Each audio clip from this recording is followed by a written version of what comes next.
Assalamualaikum, halo semuanya.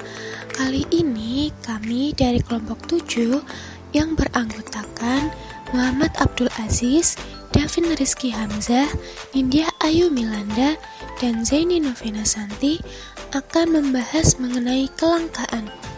Pastinya kalian sering melihat fenomena kelangkaan yang terjadi di Indonesia. Yang paling sering terjadi adalah kelangkaan bahan pokok seperti beras, gula, kelangkaan LPG, dan lain-lain. Bahkan sebelum ini sempat terjadi kelangkaan masker dan hand sanitizer yang diakibatkan oleh merebaknya pandemi COVID-19.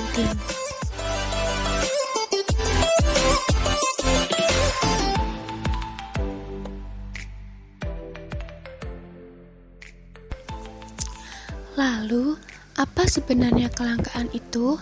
Kelangkaan merupakan salah satu masalah pokok perekonomian yang juga menjadi faktor penggerak ekonomi. Dalam buku Ekonomi Mikro yang ditulis oleh Dr. Sigit Sarjono, disebutkan bahwa kelangkaan sendiri timbul akibat dari ketidakseimbangan antara kebutuhan masyarakat dan faktor-faktor produksi yang tersedia dalam masyarakat. Ketidakseimbangan terjadi akibat jumlah kebutuhan masyarakat lebih besar dibandingkan jumlah sumber daya yang tersedia.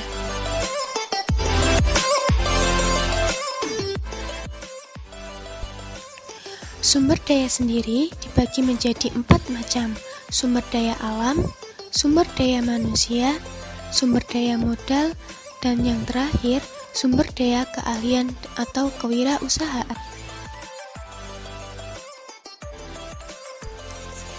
Penyebab kelangkaan itu sendiri diantaranya adalah 1. Sumber daya terbatas. Sumber daya alam yang tidak dapat diperbaharui akan tetapi dalam penggunaannya dieksploitasi secara berlebihan. 2. Letak geografis. Letak geografis yang berbeda-beda menyebabkan persebaran sumber daya alam tidak merata. 3. Ketidakseimbangan pertumbuhan penduduk. Thomas Robert Malthus menyebutkan bahwa laju pertumbuhan penduduk lebih cepat daripada laju pertumbuhan produksi. Akibatnya, hasil produksi tidak mampu memenuhi kebutuhan manusia yang tidak terbatas. 4. Bencana alam. Ketika terjadi bencana alam dapat menghambat produksi dan distribusi. 5. Wabah penyakit. Ketika terjadi wabah, maka kebutuhan akan barang medis meningkat tanpa disertai peningkatan produksi.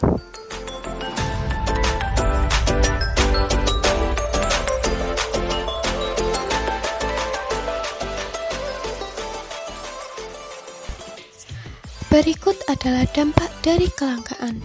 Dalam buku Teori Ekonomi Mikro yang ditulis oleh Iskandar Putong, disebutkan bahwa kelangkaan yang terjadi memberikan 3 dampak utama. 1. Setiap individu harus melakukan pilihan. Artinya, memuaskan kebutuhan berdasarkan keinginan dibatasi oleh keinginan orang lain dan kemampuan diri sendiri untuk mendapatkannya, sehingga setiap individu perlu melakukan pilihan. 2. Penjatahan. Setiap orang mendapatkan kebutuhan berdasarkan keinginannya sesuai dengan kontribusi sosial ekonominya. Kontribusi sosial ekonomi diterjemahkan sebagai jumlah uang yang dimiliki ataupun produktivitas kerja dan pikiran. 3. Kompetisi. Artinya siapa saja berhak untuk mendapatkan sumber daya yang diinginkan asalkan mampu mendapatkannya sesuai dengan hak dan ketentuan yang berlaku. Kelangkaan itu sendiri dapat diatasi dengan cara 1.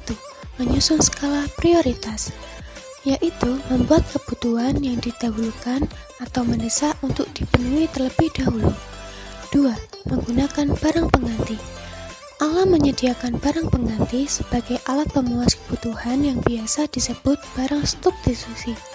Apabila suatu alat pemuas kebutuhan mengalami kelangkaan, maka dapat diganti dengan alat pemuas kebutuhan lainnya. Dan yang terakhir, dengan cara menghemat sumber daya.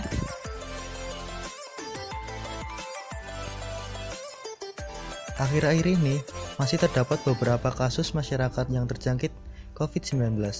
Namun, PSBB sudah mulai dilonggarkan dan fase new normal sudah berjalan, sehingga muncul kemungkinan akan potensi ancaman COVID gelombang 2 yang berkelanjutan yang kemungkinan berdampak lebih besar daripada COVID gelombang 1, seperti misalnya menyebar sampai desa-desa atau ke daerah-daerah yang fasilitasnya kurang dibanding dengan fasilitas yang ada di kota, sehingga penanganan COVID masih kurang dan kemungkinan besar menular ke orang lain karena tak kunjung ditangani dan bahkan didiagnosa.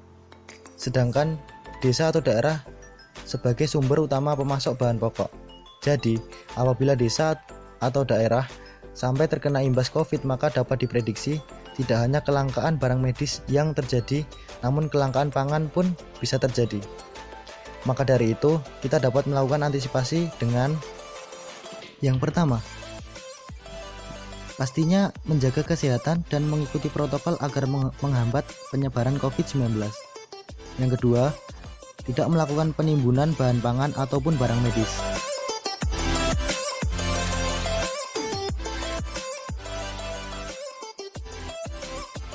Nah teman-teman, mungkin itu saja yang bisa kami sampaikan. Semoga ilmunya bermanfaat. Kami dari kelompok 7 ingin menyampaikan, keep enjoy in your life, still learn every day, and don't forget to be happy. Wassalamualaikum warahmatullahi wabarakatuh.